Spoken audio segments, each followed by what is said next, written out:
वो लड़की भी तो गई बिया दिल्ली में मार्शल आर्ट्स के कैंप अटेंड करे खातिर। का नाम बा वो लड़की के? अंकिता।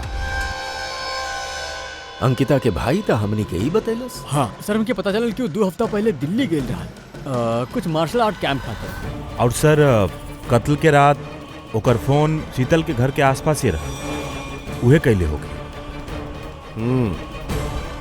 सैम के साथ मिलके? सैम कल्याण जी पे जे भी चाकू के वार कैले रहल वो आदमी खब्बू रहल, लेफ्ट हैंडेड। हाँ सर, हमार बेटा सैम लेफ्टी है। ई हो सकेला काहे कि शीतल के घर के जौन खिड़की पे से हमनी के वो ब्लड सैंपल मिलल रहे, ओकर डीएनए सैम के डीएनए के साथ मैच होखेला। मतलब सैम ओइजे रहे और अंकिता भी। बस हमनी के अभी पता लगावे के बाकी सैम, तनीषा, अंकिता और विवान ए वक्त बाड़े कामा पे।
ई कहानी यहीं खत्म। अब कभी केहू के कुछ पता ना चली।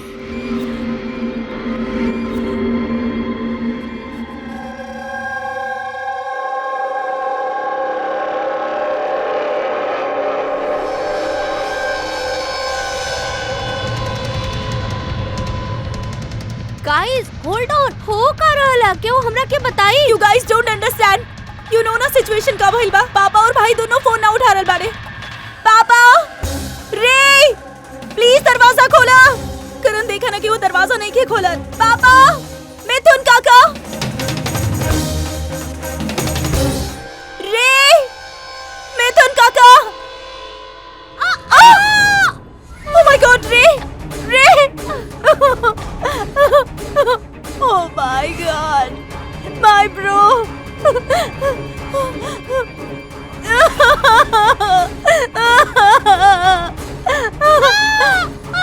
मिथुन काका, मिथुन काका, मिथुन काका, मिथुन काका। बेहोश। पापा, पापा, पापा, पापा।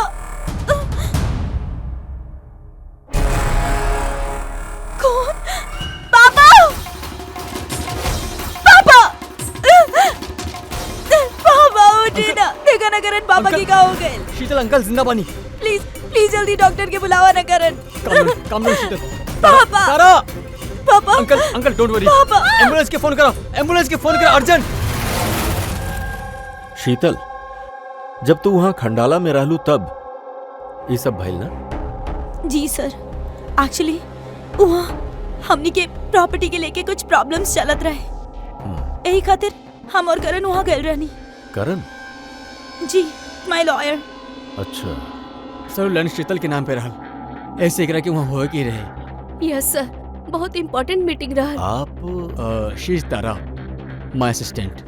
हाँ तो शीतल, जब तू खंडाला में जात रहलू तब घर पर खाली तोहार पिताजी, कल्याण जी और तोहार भाई रे और मिथुन रहल बाना?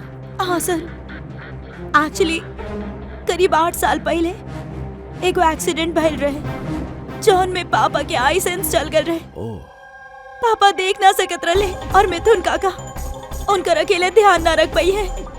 एक खातिर रे वही जे रुक गई। हमरा के वो दोनों के अकेला ना छोड़े के चाहत रहे।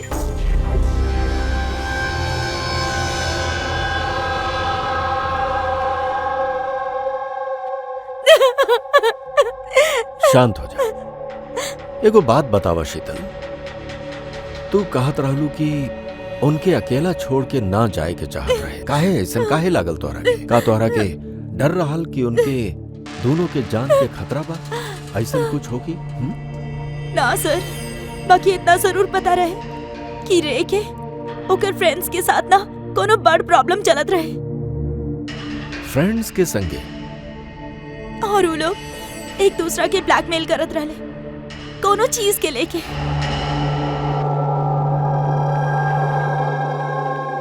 तू ऐसे हमनी के साथ कैसे कर सकेले? एक बार फिर से सोच ली रे, अगर ये तोरा फाइनल डिसीजन हता जान रहल हा कि का होगी। आई डोंट केयर,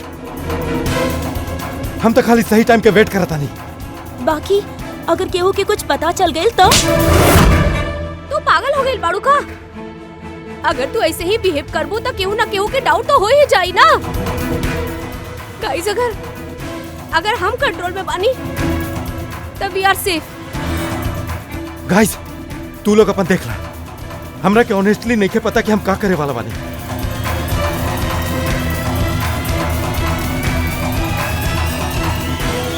हमके रे पे बिल्कुल भरोसा नहीं खे।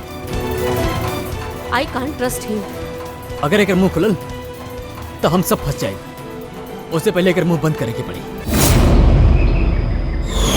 शीतल, जे कुछ तोहरा भाई के संगे भइल ओकर हमके बहुते दुख बा। I am so sorry. एक बार तोहार पिताजी के होश आ जावे ना तब पूरा बात साफ हो जाई। वैसे मिथुन, काल रात तू एहजे रहला ना? का भइल का रहे? तनी ठीक से बतावा। शरीर पे कोनो बड़ घाव नहीं खे, खाली छोट मोट चोट है। बाकी हाँ, फ्रैक्चर थोड़ा ज्यादा है। समझ नहीं के आ रहल एकर मौत भइल कैसे? हम अपन काम करत रही, अचानक लाइट चल गई और केहू हमार मुंह बंद कर देलस। तब हम बेहोश हो गए नी साहब। जब आँख खुला तो आप सामने रहे। बाकी तो कुछ याद नहीं के सर। ठीक बा, ठीक बा, सर। रोवा मत। हाँ, सर, मौत के वजह तो पोस्टमार्टम के बाद ही पता चली। कुछ समझ में नहीं आ रहा सर। जे भी खून कैले बा बहुत सोच समझ के कैले बा। बहुते चालाक है खूनी। एगो काम करल जाओ, ई घर के फिर से अच्छा तरह से चेक करा।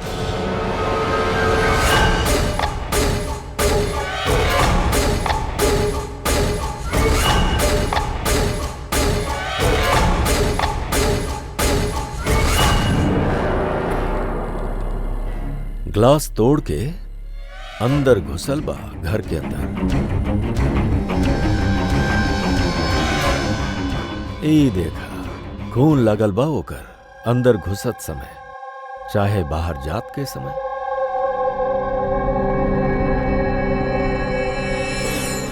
हेलो, एसीपी प्रद्युम्न हियर। अच्छा, कल्याण जी के होश आ गए?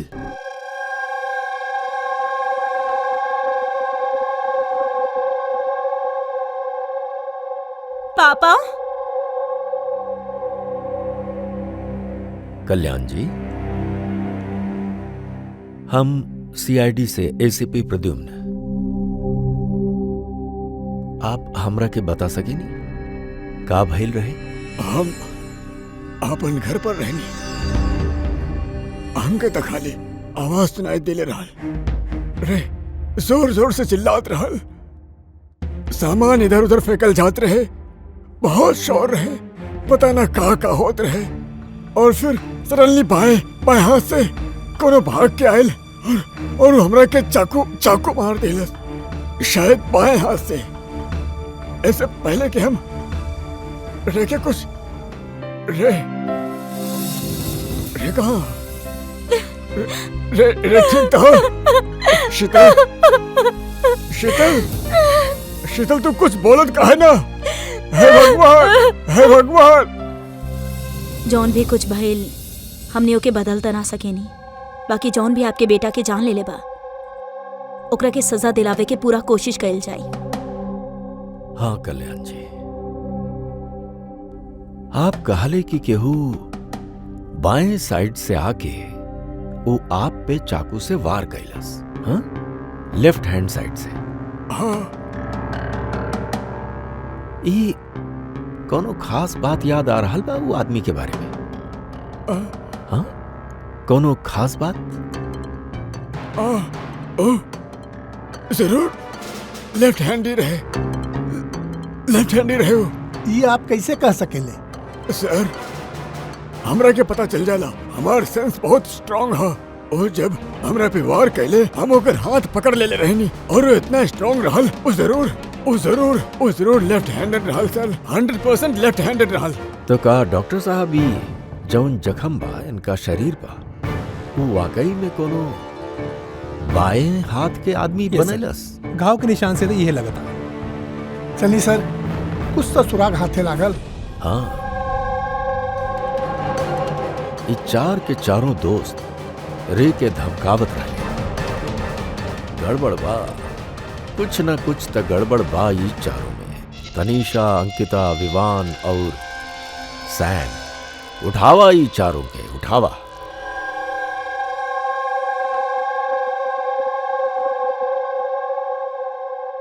नमस्ते सर। आप हम सैम के फादर बानी। पिछला 2 हफ्ता से सैम से हमार कोनो बातचीत न भाई। अब हम आपके कैसे बताएं कि वो कहाँ पे है? हम कईयों बार ओके फोन कैनी, बाकी ओकर फोन ही नहीं के लग रहा। हम तनीषा के माँ, अब ओकरा फोन करके हम का पूछी कि तनीषा हमरा के खुद कले रहे कि वो अपन हॉलिडे एक्सटेंड कर रहल बिया, कुछ दिनों फ्रांस में रहे के चाहतिया। और हम अंकिता के भाई बना, जस्ट फॉर नेम से। सर, डैड के बाद में फंसा के 80% प्रॉपर्टी वो अपन नाम पे करवा लेली। हम काहे फिक्र करी सर ओकरा बारे में? सर, हम अंकिता के बारे में कुछ ना जानी नहीं। हाँ सर, हमके पता चला कि वो 2 हफ्ता पहले दिल्ली गेल रहा, कुछ मार्शल आर्ट कैंप खातिर। अच्छा जी सर, हम विवान के फ्रेंड बानी। ओकर डैड के पास इतना पैसा बाकी कि वो खाली घूमत रहले, हो ही कहीं हॉलिडे पे। मतलब ये चारों पिछला 2 हफ्ता से शहर के बाहर बाड़े हैं और आप में से केहू भी उनका टच में नहीं किए। ठीक बा, थैंक यू वेरी मच। आप लोग जा सकेले, अगर जरूरत पड़ी तो हमनी आप लोगन के बुला ले। Thank you. तनी 1 मिनट, का आप बता सकेले कि सैम, तनीषा, विवान, अंकिता, ये चारों में से केहू लेफ्ट हैंडेड बा का? मतलब बाएं हाथ वाला? हाँ सर, हमार बेटा सैम लेफ्टी है। अच्छा। काहे सर? ना बस ऐसे ही। हाँ, आप लोग जा सकेले। Thank you.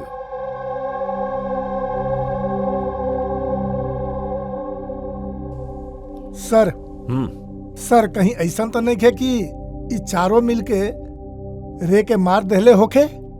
हो सकेला सर, और वही डर की वजह से ये चारों कहीं न कहीं जाके छिप के बैठल होकी हैं।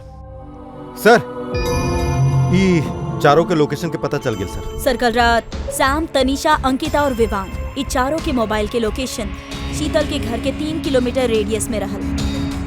सैम, अंकिता, तनीषा, विमान, रे, जरूर ही पांचों में कोनो एक राज छिपल बा। कोनो ऐसन राज जौनू पांचों केहू के बतावे न चाहत रहा, वो राज अपन पास ही रखे चाहत रहले। हो सकेला ये रे कमजोर पड़ गई होगी, बस वो राज केहू के पता न चले, रे केहू के ना बतावे, यही खातिर रे के खत्म कर दे। ये पता करे कि होगी सर कि वो कौन सा राज रहे जेकर वजह से रे की जान चल गई। सर, एक बात समझ में नहीं आ रहा। ई चारों फरार काहे हो गईले? इनके तो खून करत केहू देखलस नहीं खे। एग्जैक्टली, लाइट चल गए रहे सर, और उ कल्याण जी देख ना सकत रहे, और नौकर मिथुन बेहोश रहे, तो वहां से भाग के केहू शक अपना ऊपर काहे हो? सर पता ना का है, ऐसा लगता कुछ मिसिंग है। सर ट्रेस कैल शुरू कैल जाता सर। अगर इस शहर से बाहर गिर बाड़े था, कोनो railway station, airport, bus station, चाहे होटल में गए लोग तो उनका क्रेडिट कार्ड और डेबिट कार्ड के डिटेल्स निकलवाओ नहीं सर। भैया कहीं से भी होके, जहां से भी होके, ये चारों के लोकेशन के बारे में हमरा के इंफॉर्मेशन चाहिए, जल्द से जल्द। हाँ बोला सालुंके।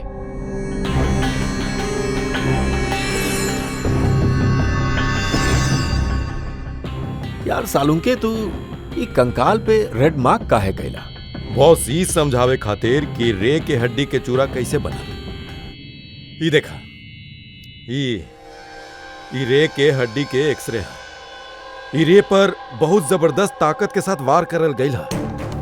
एक झटका में एकर गर्दन के हड्डी टूट गई। और बॉस एक बार तक एकर रीढ़ के हड्डी पे इतना जबरदस्त करल गईल है कि एक झटका में एकर रिब केज के बायां हड्डी 12 के 12 पसली एक साथ टूट गई। और वो कमाल के बात यह है कि एक ही सिमेट्री में टूटल है। एगो झटका में 12 पसली। नतीजा एकर हार्ट रुक गई, हार्ट ब्लॉक। एकर हार्ट पे जबरदस्त प्रेशर पड़ल। कमाल के बात यह है बॉस कि जितना ताकत के साथ एकरा पे वार करल गई है, इतना ताकत हाथ से चाहे कौनो हथियार से ना करल जा सकेला। एके देख के तो ऐसा लगा था जैसे खूनी जानत रहल बॉस। खूनी जानत रहल कि कौन पॉइंट पे वार करल जाए कि एक ही झटका में सब के सब पसली एक साथ टूट जाए, एक सिमेट्री में। हाथ से तो केहू इतना फोर्स पैदा ना कर सकेला। हाँ कर सकेला अगर केहू मार्शल आर्ट्स के जानकार होके तब। हाँ, जैसे कुंफू, कराटे, ताइक्वांडो, इस सब में खास किस्म के मूव्स होखेले जोना से इतना फोर्स पैदा करल जा सकेला। ई हो सकेला बॉस। अभी अटैक हुए कैले बा जरा मार्शल आर्ट के जानकारी होके, जैसे आर्मी बैकग्राउंड के केहू। Martial arts? वो लड़की भी तो गई बिया दिल्ली में मार्शल आर्ट्स के कैंप अटेंड करे खातिर। का नाम बा वो लड़की के? अंकिता। अंकिता के भाई था हमनी के ही बतैलस। हाँ सर, हमके पता चलल कि वो 2 हफ्ता पहले दिल्ली गेल रहा कुछ मार्शल आर्ट कैंप खातिर। और सर कत्ल के रात ओकर फोन शीतल के घर के आसपास ही रहा, उहे कैले हो गए। सैम के साथ मिलके? सैम कल्याण जी पे जे भी चाकू के वार कैले रहल, वो आदमी खब्बू रहल, लेफ्ट हैंडेड। हाँ सर, हमार बेटा सैम लेफ्टी है। ई हो सकेला काहे कि शीतल के घर के जौन खिड़की पे से हमनी के वो ब्लड सैंपल मिलल रहे, ओकर डीएनए सैम के डीएनए के साथ मैच होखेला। मतलब सैम ओइजे रहे और अंकिता भी। बस हमनी के अभी पता लगावे के बाकी सैम, तनीषा, अंकिता और विवान ए वक्त बाड़े कामा पे। अच्छा, आप कैब ड्राइवर, आप वो वक्त कहाँ रहे?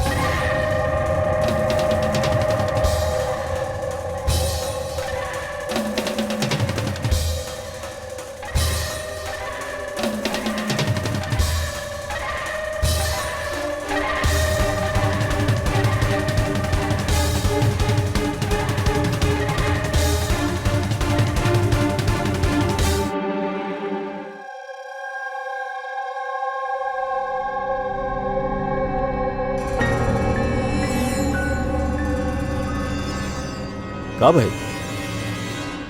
सर, सैम एगो टूरिस्ट टैक्सी लेके पूना चल गई। टैक्सी जहाँ ओकरा ड्रॉप कैलस, ओकर एड्रेस थोड़ा देर में मिल जाई। सर पिछला 24 घंटा में ई तनीषा जे है पंचगनी में अपन एटीएम कार्ड 3 बार यूज कैले बिया सर। ई अंकिता तो बहुते अजीब बिया। दिसंबर 2017 में ई बोरीवली के ज्वाला मार्केट से 5 सिम कार्ड खरीद ले रहा। हाँ सर, ई वह जगह है जहाँ पे यूज सिम कार्ड मिलेला। सर, ये सब के सब 10 दिसंबर 2017 के महाबलेश्वर गए और 14 दिसंबर के लौट अइले। सर इनके लगत रहल कि इनके केहू पकड़ी नहीं खे, बाकी इनसे एगो गलती हो गई। ई जौन अंकिता भी है सर, ई जौन सिम कार्ड ले ले रहली ओकर लोकेशन हमनी के महाबलेश्वर से 15 किलोमीटर आगे हाउसर में मिला है सर। हाँ, brilliant job, absolutely brilliant job. बस अब नाउ नो वेस्टिंग टाइम, हमनी टीम बनावल जाई और काम शुरू करल जाई। बाकी सर 5 सिम कार्ड वो यूज्ड कर का रहल बाड़े ई लोग। जे भी कर रहल बाड़े करे दाना, अब पछताई है जरूर, बहुत पछताई है।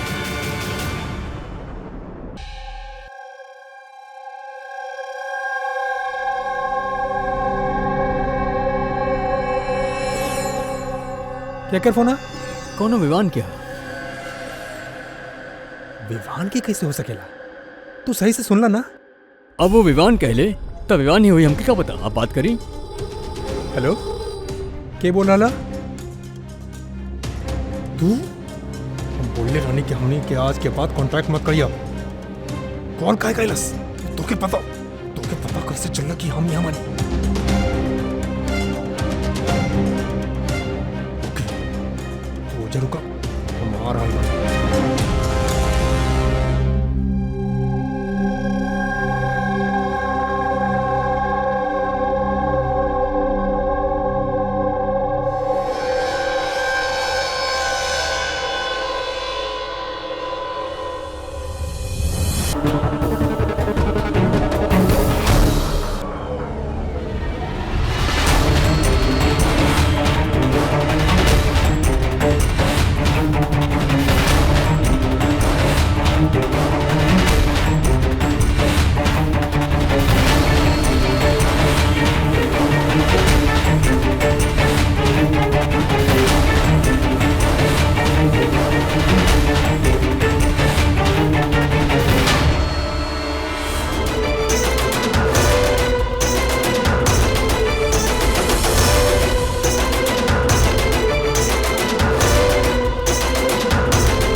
बीच रास्ता में एक बॉडी मिलल सर। केनु दिन दहाड़े भड़ल मार्केट में एकरा गोली मारलस। लॉन्ग डिस्टेंस शॉट रहल, ऑब्वियसली स्नाइपर रहल। स्नाइपर लॉन्ग डिस्टेंस से गोली चलैलस, मतलब केहू के पता भी न चलल होखी कि गोली चलल कहवा से और गोली चलैलस के। एनीवे, थैंक यू वेरी मच। सर हमनी तनीषा तक पहुंचे वाला ही रहनी कि केहू एकरा भी मार देहलस। वह था सर ही ये इत्तेफाक तो ना हो सके।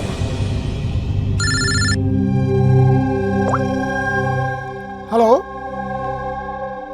का? ठीक है का भाई?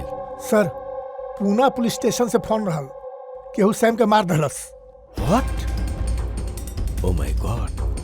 सर, वो जौना लॉज में रुकल रहे वही लॉज के पास। सर ये जरूर विवान और अंकिता के ही काम बा। ये कोनो सीक्रेट है जौनों के छिपावे के चक्कर में ये लोग आपस में एक दूसरा के खून कर रहल बारे। हाँ, बाकी जे भी है उनकरा के पता कैसे चलेला कि हमनी केकरा के पास जा रहल बानी? 4 में से 2 गो ही बचल, विवान और अंकिता।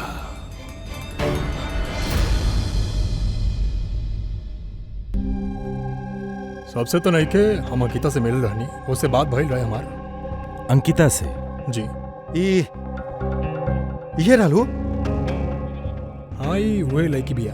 ये हमके पेमेंट देले रहल 2 दिन के 20,000 रुपया। 2 दिन के 20,000 और मान गए? ऐसन का इमरजेंसी रहा?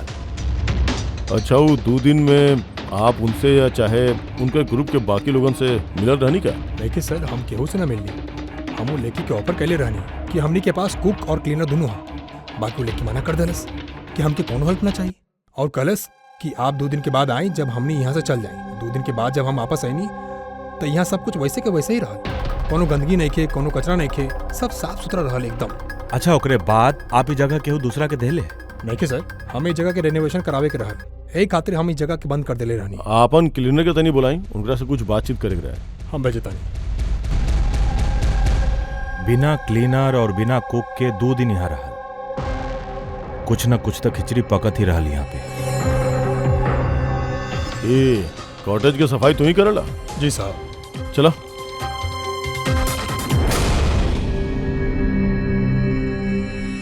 अच्छा, जब वो 5 लोग यहाँ से गए तो ओकरा बाद जब तू यहाँ के साफ सफाई कैला तो कुछ मिला इधर उधर कि कुछ अजीब लगल तोरा क्या? देखिए सर, वो लोग तो बहुत अच्छा रहल। जाए से पहले पूरी जगह एकदम चकाचक साफ करके गए। पता ना कौन से साबुन कौन से डिटर्जेंट यूज कैलस, पूरा घर चमका देले रहा। सफाई चाहिए वहाँ। अरे वाह, सफाई हो रहा है। ये कौन सा अरे कुछ डिटर्जेंट ना, वो हमारे कल रात के पार्टी भइल रहे ना, तो ज्यादा गंदा हो गए रहे। तू जा, हम नहीं कर ले अब जा। एक मिनट। इला इले के जाई। हाँ, जाई।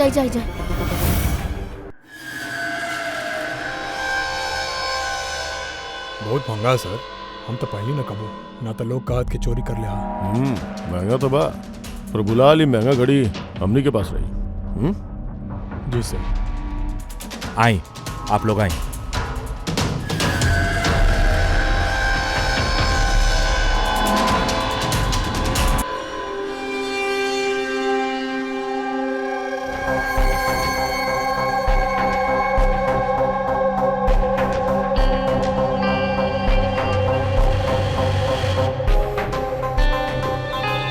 सर, सैम, तनिषा और रे तीनों के तो मर्डर हो गए। अब बचल विवान और अंकिता। खूनी दोनों में से केहू एक हो सकेला। ये विवान ही हो कि उहे सैम के फोन करके और लॉज के बाहर बुलौले रहे।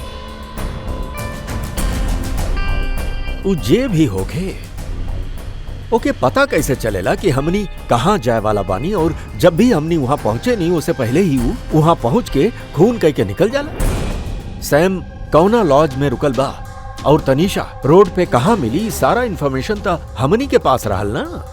उनकरा तक कैसे पहुंचल? सर शायद वो लोग एक दूसरा के कांटेक्ट में होगी। ना पूर्वी, एकदम नहीं खे। काहे कि लॉज के मालिक बतैलस कि सैम के जब विवान के फोन आयल त सैम के झटका लागल। हम बोले रहनी कि आज के बाद हमनी कांटेक्ट में ना आए। और काहे कैलस? बॉस, हाँ, क्राइम सीन पर ही जे शोपीस मिलल ए पे ऑक्सीजन प्रोड्यूसिंग डिटर्जेंट मिलल है। एके ऑक्सीजन प्रोड्यूसिंग डिटर्जेंट से साफ करल गए। ये कहा फ्रेडी एगो ऐसन डिटर्जेंट होखेला जौन से सब के सब एविडेंस एकदम साफ करल जा सकेला। खून के निशान तक हमनी के कौनो डीएनए नहीं मिल सका। मतलब सर, ये हॉलिडे होम में खून भइल रहे। एग्जैक्टली। और हाँ, ई घड़ी एकरा पे अलग अलग लोगन के उंगली के निशान तबाह ही, साथ ही ए पे हमके केहू के डीएनए भी मिलल है। तो शायद रे यही खून के पर्दाफाश करे वाला होगी। पूर्वी एगो काम करा, ब्यूरो में जा, खून के रिपोर्ट चेक करा, मिसिंग पर्संस के रिपोर्ट चेक करा, देखा कौनो भी रिपोर्ट में ई घड़ी के जिक्र भइल बका। सर यारी 5 में से बचले 2 गो, विवान और अंकिता। अगर खूनी विवान चाहे अंकिता से कांटेक्ट करे के चाही तो फिर ऊ जे 5 यूज्ड सिम कार्ड्स बाड़े ना, वो इनके पास होगी। वही में से कोनो नंबर पे वो फोन करी बाना।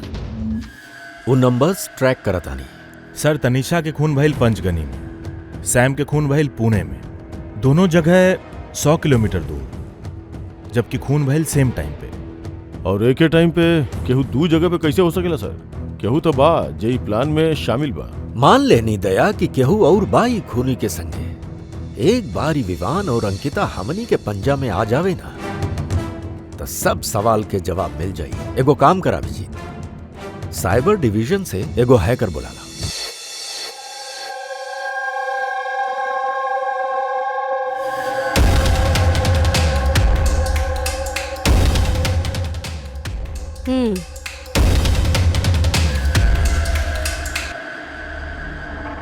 एगो मिसिंग रिपोर्ट तो दर्ज भइल बा, जौना घड़ी के बारे में लिखल है। कोनो रणधीर कुमार नाम के एनआरआई रहल। कब फाइल भइल रहे रिपोर्ट? 6 दिसंबर 2017। कोनो करण जोशी फाइल कैले रहे। जी ये देख।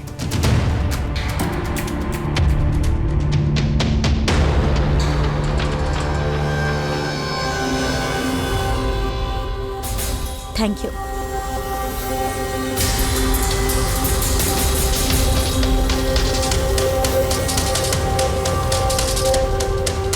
कहीं वो लोग ई रणधीर के तना मार डाल दे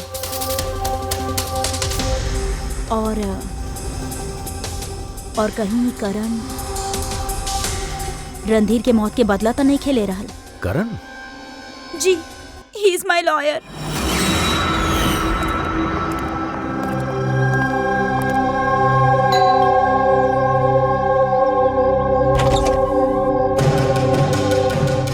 good to see you. I hope इमे पैसा पूरा होगी।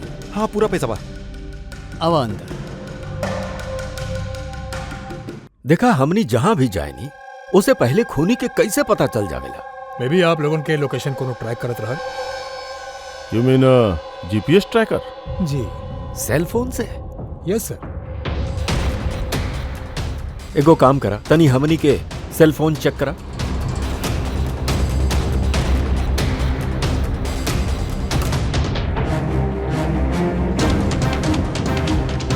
तो पैसा मांगले रहला, हम लेके अइले बानी। अब वो एविडेंस दाओ, सब खत्म करा। खत्म करी जैसे तू लोग रणधीर के खत्म कर ले रहे। करण, हमनी के सबूत दी। देता नहीं, बाकी उससे पहले हम तो के केहू से मिलवावे के चाहता नहीं। के बुलावत है।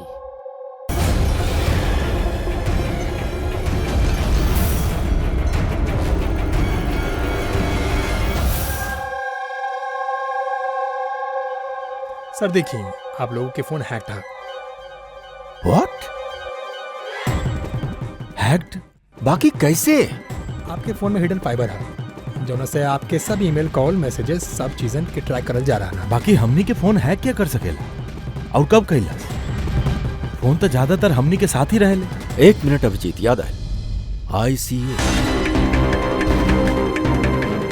हमनी के फोन वही वक्त तू हैक कैलस। और अभिजीत सर, दया सर, आप दोनों के फोन के शायद वो एसीपी सर के फोन से हैक कर ले होगी।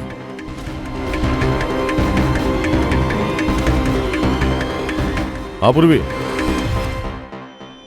करण मरे वाला से रिलेटेड बा?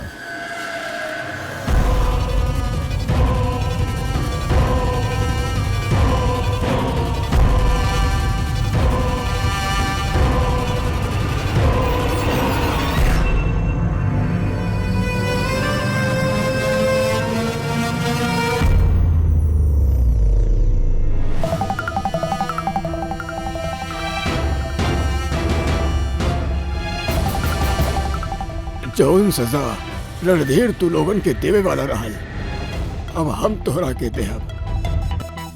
जैसे सैम,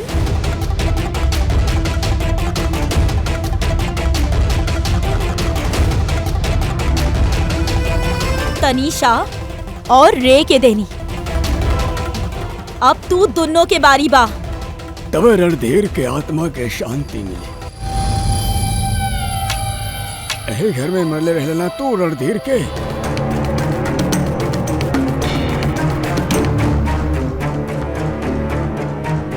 करण, तोहरा पास कोनो सबूत नहीं खे ना? तू हमनी के फसेला है ना? ए!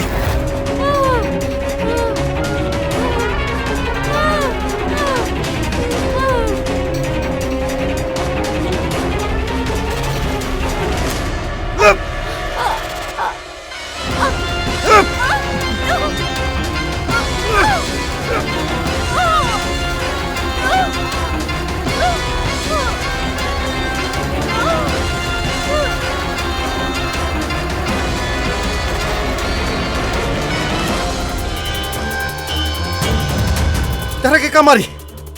तू तो देखो ना सकेले, लेकिन मारे के तो पड़ी। बस यही प्रॉब्लम है तोहरा जैसन आजकल के नौजवानन के। बहुत जल्दी हो खेले तोहरे जैसन आजकल के नौजवानन के कोनो भी नतीजा पे पहुंचे खातिर।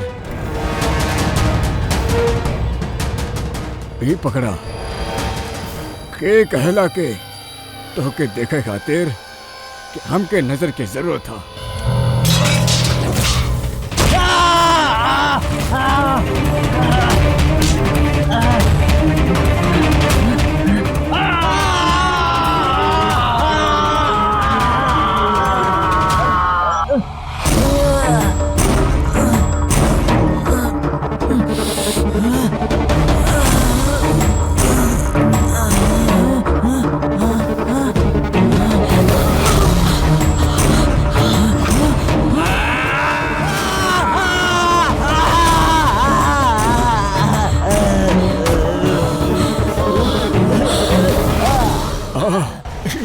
दिल बेटा, तो ठीक था बारू।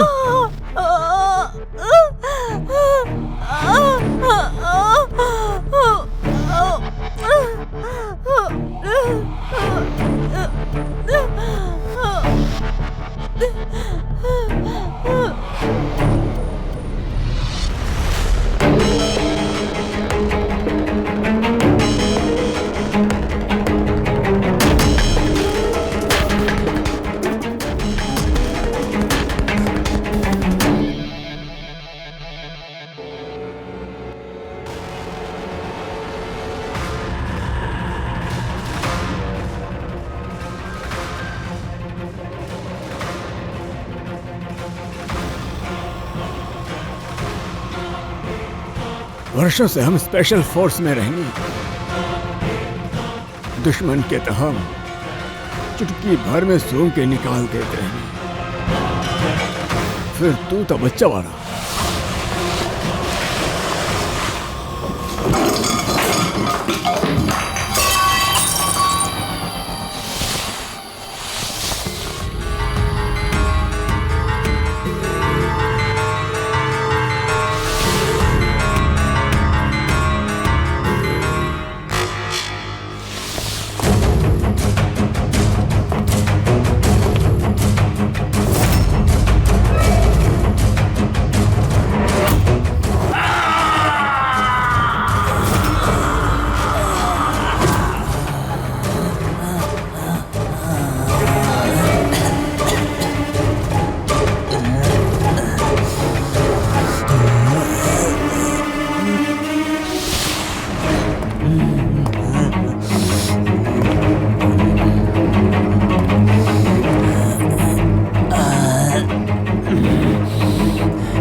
कल्याण जी रुक जाइए। छोड़ दो के। हम तो अंधा बानी ऑफिसर, बाकी आप देख के बताएं कि हम अगर पूरा शरीर बेकार कर दिले बानी के नहीं खे। यदि एगो और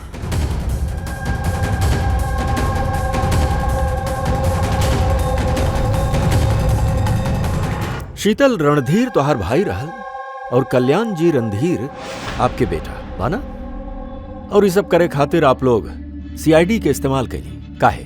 सही समझ ले आप। रणधीर शीतल के भाई रहे और हमार बेटा। यानी रे के भाई? ना, रे हमार बेटा ना रहल, ओके तो खाली हम इस्तेमाल कैले रहे। हमनी के गुमराह करे खातिर, ताकि हमनी विवान, अंकिता और सैम तनिषा के पीछे लग जाएं और उनके सजा दिलवाएं, ताकि आपके बदला पूरा हो जाए। हम ओकरा के मारना चाहत रहनी। रणधीर एक्सीडेंट प्रोग्राम के स्टूडेंट रहन, एकदम सीधा लेकिन बहुत पैसा वाला। और अंकिता हमेशा से एगो हाई फाई लाइफ जियल चाहत रहली, उहे ही प्लान बनेली और रणधीर के किडनैप करके ओकरा खातिर पैसा मांग ली। कितना पैसा मांग ले रहा तू लोग? 5 करोड़। फिर भी मार दहला तू लोगों के। रणधीर भागत रहले, अंकिता के गुस्सा आयल और वो 1 सेकंड के नॉनसेंस पन में वो ओकरा के मार दिली। और सर हम सब घबरा गए नहीं, कोई को समझ में ना आयल कि का करल जाए, तो ओकर बॉडी लेके हमने लेक में डाल दी।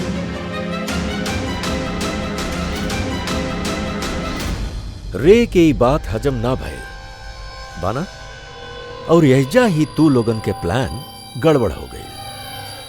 सर वो रणधीर के इंडिया में सब रिस्पॉन्सिबिलिटी हमार रहल। कल्याण अंकल और शीतल तो न्यूयॉर्क में रहल, बाकी रणधीर के केयरटेकर यहाँ हम ही रहनी। ये लोगन के पैसा दिला के बाद भी रणधीर के ना छोड़ ले, मार दे ले। तो हम घबरा गए नहीं, हमको कुछ समझ में नहीं क्या आई। फिर एक दिन रे की कॉल आई। हमरा के बिलीव ना हुआ था कि हम ओकरा के I am sorry uncle. You कुछ ना हो तोहरा के। तू खाली हमरा के बता दा कि बाकी के दोस्त लोग कहाँ बड़े। अंकल अंकल उस सब बाहर चल गए जब तक कि रणधीर के केस सॉल्व ना हो जाए ना। अंकल वो लोग वापस ना आई। कहाँ बड़े हो? हमरा क्यों करवाने में कुछ होने के पता अंकल। रेता हमनी के पास रहल ही, खाली वो चारों के पकड़े के रहल, और ई काम हमने अकेला ना कर सकत रहनी। तो इहे खातिर तू लोग हमनी के इस्तेमाल कैलस काहे? रे से सब इंफॉर्मेशन निकाले के बाद तू लोगों के एगो दर्दनाक मौत देला, ताकि हमनी लोग केस इन्वेस्टिगेट करी और ये सारा कहानी निकल के सामने आ जाए। साथ में हमनी के सारा एविडेंस दे दिलस, वो चारों के मोबाइल नंबर और सैम जॉन पैथोलॉजी में काम करत रहे वहां से होकर ब्लड सैंपल मंगवा लेलस। हम सबके फोन हैक कर लेलस। काफी अच्छा प्लानिंग रहे। बाकी एक बात भुला गईला तू, सजा देवे के काम तोहार नहीं खे। कानून के बाहर रणधीर के मौत के बदला तो तू ले ले, बाकी सजा अपना आप के देले बड़ा, अपना आप के।